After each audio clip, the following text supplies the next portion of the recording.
Estudio de la Corte de Recurso de Casaciones del caso de los señores FAGM y CMOR contra la entidad bancaria hoy BBVA, con el fin que fuera declarado el incumplimiento contractual de la entidad bancaria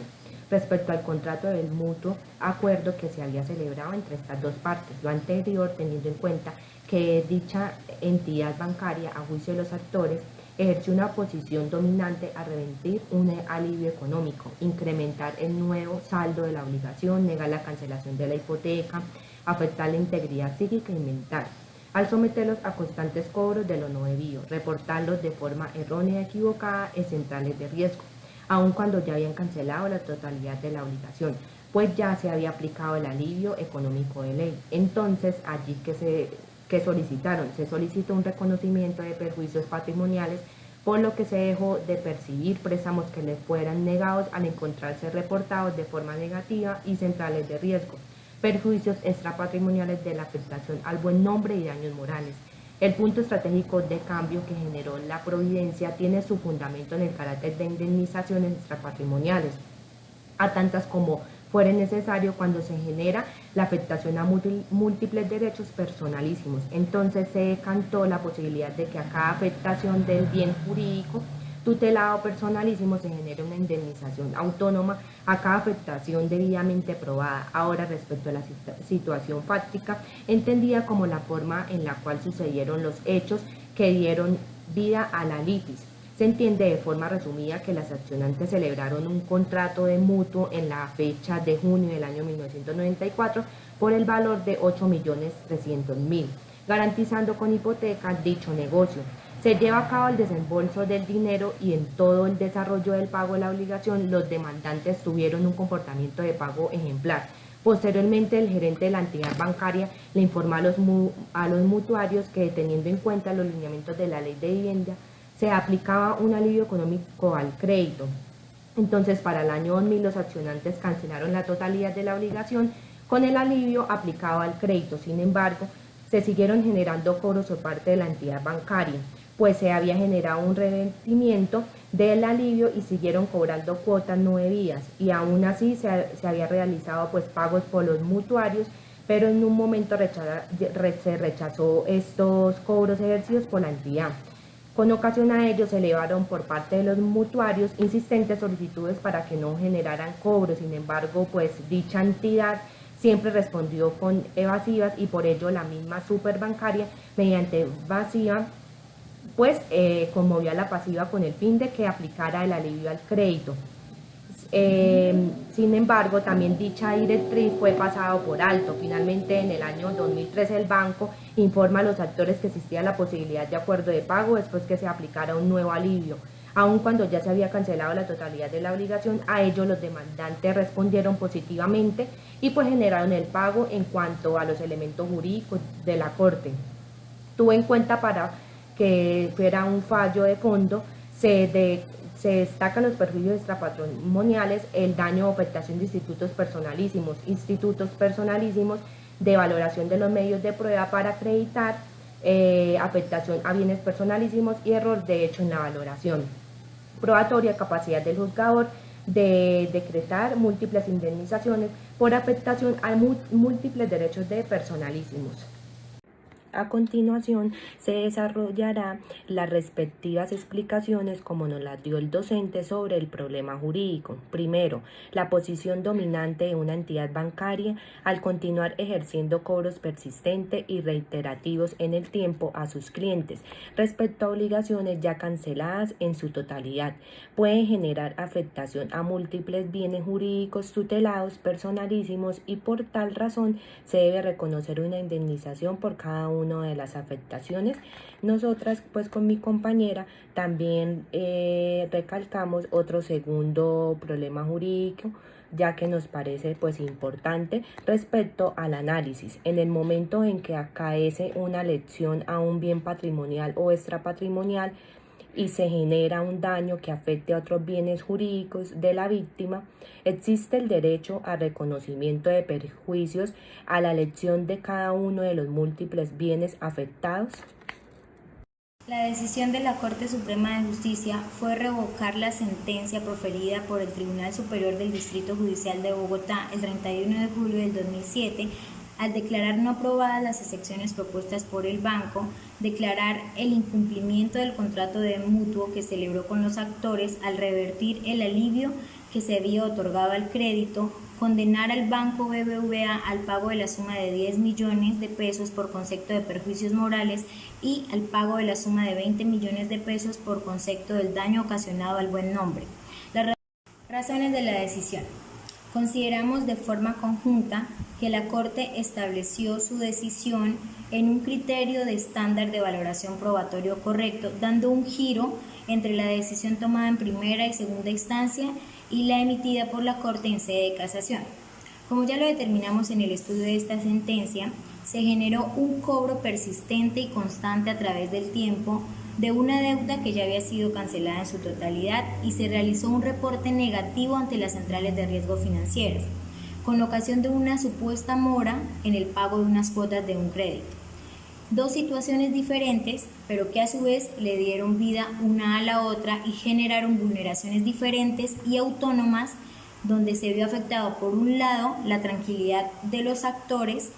causando un daño moral, y por otro lado la afectación directa al buen nombre ocasionada por los reportes negativos a las centrales de riesgo. Consideramos que resulta más que probado que efectivamente la entidad bancaria llevó a cabo dos acciones totalmente diferentes que atentaron y vulneraron dos derechos personalísimos en cabeza de los demandantes. Se entiende que en cabeza de cada persona existen múltiples derechos personalísimos y que no es posible que solamente se reconozca de forma aislada un derecho personalísimo y los demás no. El Estado debe propender por una efectiva protección para que no se vulnere ninguno de ellos y además, en el caso de que se perfeccione en sí mismo un daño, por mínimo que fuere al derecho personalísimo, la persona que se vea afectada pueda accionar los respectivos medios judiciales y extrajudiciales con el fin de que la situación que atentó en contra de su integridad personalísima se revierta, dejando las cosas en su estado natural y o reciba una indemnización que mitigue el impacto de la vulneración generadora del daño. En esta sentencia que hemos estudiado, la Corte determinó que se afectaron dos institutos personalísimos: el derecho al buen nombre que toda persona tiene y se ocasionó un daño moral. Frente a estos daños ocasionados se buscaba el reconocimiento del pago de los perjuicios ocasionados. En el caso de los perjuicios morales, estos fueron ocasionados porque se afectó la esfera del ambiente tranquilo en el que cualquier persona debe desarrollar su existencia. Se entiende que en definitiva cuando existe una constante presión con el fin de llevar a cabo una acción o deber soportar una acción sucesiva en el tiempo cuando en realidad ya no se cuenta con la capacidad de soportarlo, esto perturba de cualquier forma la integridad de cualquier persona. Resulta más que demostrado que el tener que afrontar el cobro de una obligación de por sí es agobiante. Sin embargo, es propio que se genere el cobro de una obligación cuando mediante un negocio jurídico nos obligamos a responder por ello. Contrario sucede cuando se cobra un monto mensual que se considera ya extinto y por consiguiente que ya no debería resultar como carga económica en ningún sentido. Así las cosas, en el particular, de forma personal consideramos que resultó más que probado que se generó una afectación en la parte activa, pues debieron soportar por un periodo de tiempo prolongado cobros a deshoras, amenazas o advertencias de iniciar procesos judiciales con base a títulos que ya se habían cancelado, afectando la integridad de los actores, pues mantenían en una constante zozobra e intranquilidad que de cualquier forma ocasionó un perjuicio moral, un perjuicio psicológico y que debe ser o debía ser resarcido, y al no ser posible su reintegración o al no ser posible dejar las cosas en su estado natural, se debía reconocer un pago indemnizatorio por ejercer medios de presión los cuales no tenían la obligación ni la capacidad de soportar, pues estaban generados de una deuda que ya no existía. En el caso que nos ocupa, resulta más que demostrado que la valoración correcta que imprimió la sede de casación a los medios de prueba fue el punto clave que logró demostrar efectivamente que en el cargo 3 y en el cargo 4 le existía la opción de prosperar a los actores y por consiguiente era necesario que se reconociera la indemnización de perjuicios por daño moral y daño al buen nombre que resultó probada cuando la parte pasiva se desbordó en sus límites para ejercer la cobranza, teniendo en cuenta que ni siquiera contaba con el derecho de solicitar el recaudo de dichos activos, pues la obligación ya se había extinguido por pago total. De acuerdo con lo anterior, se encuentra más que probado que efectivamente el banco, en el desarrollo de su actuar, atentó no solamente contra un instituto personalísimo, sino contra dos de estos, y por tal razón deben ser reparados de forma pecuniaria: el derecho al buen nombre y el daño moral. ¿De qué forma se afectó el derecho al buen nombre? Se afectó la vida crediticia de unas personas jóvenes con estudios universitarios cuyo desenvolvimiento profesional y social depende en gran parte de su buen nombre y de las relaciones que mantenían frecuentemente con entidades crediticias, establecimientos de comercio y que ya no podrán hacerlo o que no pudieron hacerlo durante el tiempo que duraron los reportes negativos en las centrales, y peor aún cuando la razón que generó estos reportes negativos ya no existía o fue errónea, omitiendo la entidad bancaria su obligación de generar, propagar, actualizar y codificar información verdadera y confiable. Para concluir, consideramos que en la presente sentencia existió un cambio de precedente en lo que el autor López Medina denominó como cambio de jurisprudencia dentro de los denominados argumentos legítimos, teniendo en cuenta que en las instancias anteriores no vieron posible que, atendiendo y valorando de forma correcta o exhaustiva los medios de prueba, fuera posible el reconocimiento de dos perjuicios totalmente desligados con ocasión a dos acciones adelantadas en cabeza del demandado, y al generar el estudio y valoración probatoria diferente a la adelantada por las instancias anteriores,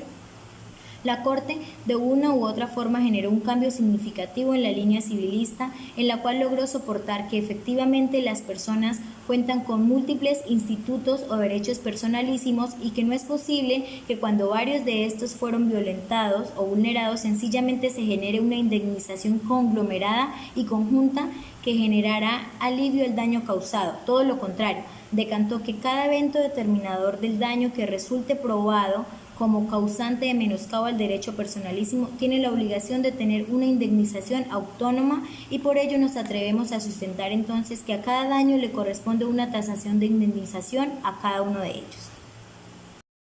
Este cambio de jurisprudencia que vislumbramos lo sustentamos teniendo en cuenta que efectivamente la Corte logró establecer que el fallo anterior no contaba con la suficiente madurez jurídica en cuanto a la observación y valoración de las pruebas que demostraban la posibilidad de reconocer ambos perjuicios deprecados por los actores. La función judicial tiene como finalidad la correcta administración de justicia y con el mínimo de errores y vacíos jurídicos en cada caso. Sin embargo, la Corte cambió la línea que ya venía de las instancias precedentes, teniendo en cuenta que era incorrecto que se hubiera administrado justicia con un error procesal en cuanto a la valoración de pruebas y teniendo en cuenta circunstancias innovadoras, siendo aplicable la teoría de López Medina. La Corte vislumbró el error y tuvo en cuenta que la realidad social cuenta con la necesidad de que se generen medios propios para que ningún derecho personal quede en el limbo jurídico y sin reparación. Así las cosas, se entiende que definitivamente no fue por mero capricho de la Corte modificar las anteriores decisiones adoptadas por las instancias, más bien buscó sanear un error de valoración probatoria y buscó proteger derechos constitucionales que en todo momento deben ser salvaguardados por la Administración de Justicia. Análisis crítico. Estamos de acuerdo con el criterio de valoración probatorio que tuvo en cuenta la Corte Suprema de Justicia, pues desvió el lineamiento que la acción judicial tuvo desde la primera instancia, ejerciendo una innovadora postura en el particular tema de pruebas en cuanto a la multiplicidad de perjuicios en múltiples daños a bienes personalísimos, contrario a lo que había desarrollado en primera y segunda instancia. Entonces, la Corte indicó que efectivamente se configuró el perfeccionamiento del daño al buen nombre solo con el hecho de apreciar de forma correcta las misivas emitidas y allegadas a los acreedores por parte de la entidad bancaria, y ello de forma personal considero que fue sumamente importante entender que en definitiva solo con observar con el suficiente criterio y la razón lógica jurídica de cualquier fallador logra evidenciar que efectivamente el simple hecho de generar un constante cobro de algo que ya no se debe afecta de la forma más insana la estabilidad mental de cualquier persona, y más aún cuando de cualquier forma se ejercen presiones como indicar que es posible que el ya extinto acreedor pierda el dominio del sitio en el cual habita junto con su familia por no cancelar una deuda ya cancelada totalmente.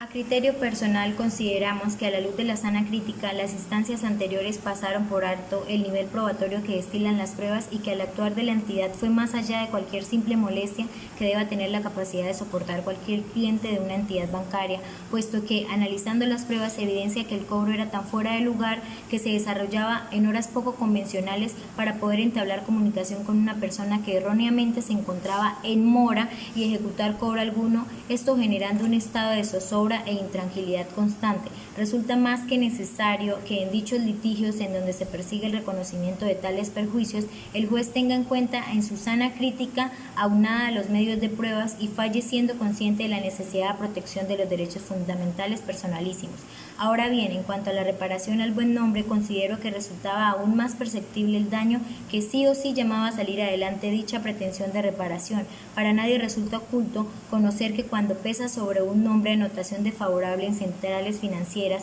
por información errónea e incorrecta, esto afecta a los posibles préstamos futuros con otras entidades, porque se entiende que la persona no cumple con sus obligaciones, se endilga un comportamiento de pago falso, se agravia el nombre con base a falsas acusaciones, y con ello la persona no solo ve afectado su verdadero sentido de responsabilidad económico, sino que además posiblemente puede dejar de percibir ingresos de préstamos con ocasión al actuar erróneo y desleal de la entidad financiera, y no solo afecta la esfera bancaria, sino que hoy en día un reporte negativo en las entidades de riesgo afecta todo tipo de relación comercial, profesional y económica. De acuerdo con lo anterior, se encuentra más que probado que efectivamente el banco, en el desarrollo de su actuar, atentó no solamente contra un instituto personalísimo, sino contra dos de estos, y por tal razón deben ser reparados de forma pecuniaria: el derecho al buen nombre y el daño moral. ¿De qué forma se afectó el derecho al buen nombre? Se afectó la vida crediticia de unas personas jóvenes con estudios universitarios cuyo desenvolvimiento profesional y social depende en gran parte de su buen nombre y de las relaciones que mantenían frecuentemente con entidades crediticias, establecimientos de comercio, y que ya no podrán hacerlo o que no pudieron hacerlo durante el tiempo que duraron los reportes negativos en las centrales, y peor aún cuando la razón que generó estos reportes negativos ya no existía o fue errónea, omitiendo la entidad bancaria su obligación de generar, propagar, actualizar y codificar información verdadera y confiable. Para concluir, consideramos que en esta sentencia hubo un cambio de precedente judicial en lo que López Medina consideraría como cambio de jurisprudencia dentro de los argumentos legítimos, teniendo en cuenta que las instancias anteriores no vieron posible reconocimiento de dos